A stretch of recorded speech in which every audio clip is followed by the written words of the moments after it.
여러분은 봄나물 좋아하시나요?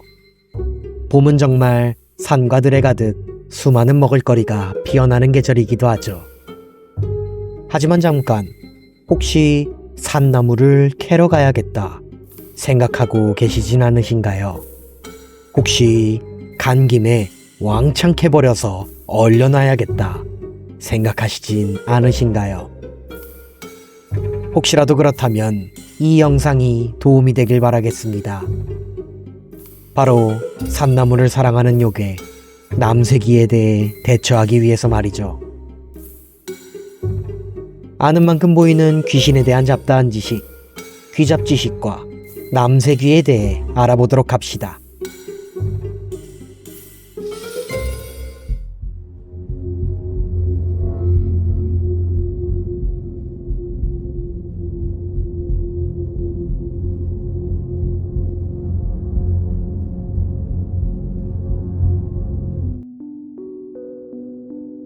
남새귀는 늙은 노인의 모습을 하고 있는 요괴 혹은 귀신입니다.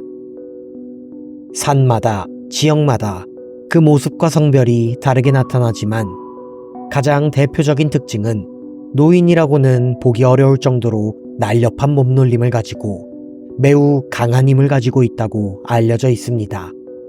추하지도 아름답지도 않은 매우 평범한 외모를 가졌으나 남새귀를 마주친 사람들에 의하면 어디선가 분명히 봤던 노인이라는 느낌과 매우 그리운 향기를 내뿜고 있었더라 증언합니다. 남새귀는 보통 인적이 드문 산이나 산나물이 자라는 강가 근처에서 나타납니다.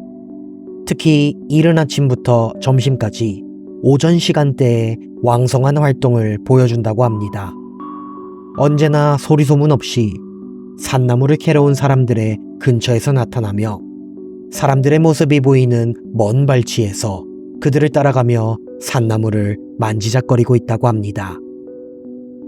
말을 걸어도 일절 대답하지 않지만 특이하게도 산나물에 대해 물어본다면 신이 난 듯 활짝 웃으며 여러 가지 산나물들과 그 효능, 먹는 법 등 아주 해박한 지식을 알려준다고도 합니다.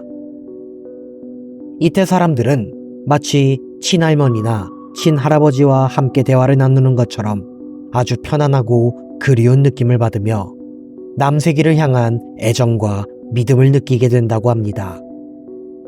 하지만 남새귀와 계속해서 대화를 하게 된다면 처음 듣는 산나물 이름들과 괴기하게 짝이 없는 효능들을 말하기 시작한다고 합니다. 그럴 때는 반드시 정중하게 돌아갈 때가 되었다고 하며 자리를 피해 산을 내려와야 한다고 합니다. 그렇지 않고 계속해서 남새귀의 말을 들어준다면 남새귀는 자신이 알고 있는 산나물 터로 함께 가지 않겠냐고 물어볼 것이고, 이 질문을 들었을 때에는 이미 그에게 홀려 그를 따라 다시는 돌아올 수 없는 남새귀의 산으로 끌려가게 된다고 합니다. 남새귀는 보통 말을 걸지 않는 이상 먼저 말을 걸지 않고 오직 산나물을 캐러 온 사람들의 주위에서 서성이지만 너무 많은 산나물을 캐거나 욕심을 부린다면 어느샌가 남새귀가 다가와 이제 그만하면 다 캐지 않았나 라며 말을 걸어온다고 합니다. 이때에는 반드시 캤던 산나물의 반 정도를 건네며 이 정도면 충분합니다 라고 말을 한 뒤 하산해야만 한다고 합니다. 만일 이를 무시한다면 남새귀는 반드시 그 사람의 손가락을 잘라 가져간다고 하며 아예 다리를 잘라 몸을 나무처럼 심고 온 몸에서 가시가 피어오르게 만들어버리기도 한다고 합니다. 남새귀는 다양한 이름을 가지고 있으며 일부 신만이들 사이에서는 입산 전 산신과 함께 제사를 올리는 요괴 중 하나로 알려져 있습니다. 이전 삼록인과의 차이점은 삼록이는 인간이 죄를 지어 요괴로 변화한 존재라면 남새귀는 산이라는 자연물 그 자체에서 탄생한 일종의 현상이자 산나물과 같은 현물 그 자체라는 점입니다.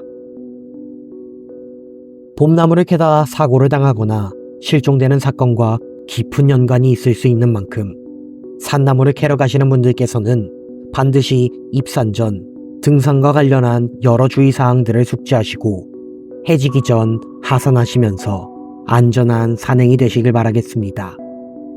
간단하게 황태포와 소주 한 병을 챙겨 입산 전 가볍게 산신을 향해 예를 올리시는 것도 좋은 선택이 될 거라 생각합니다. 오늘의 귀잡 지식은 여기까지였습니다.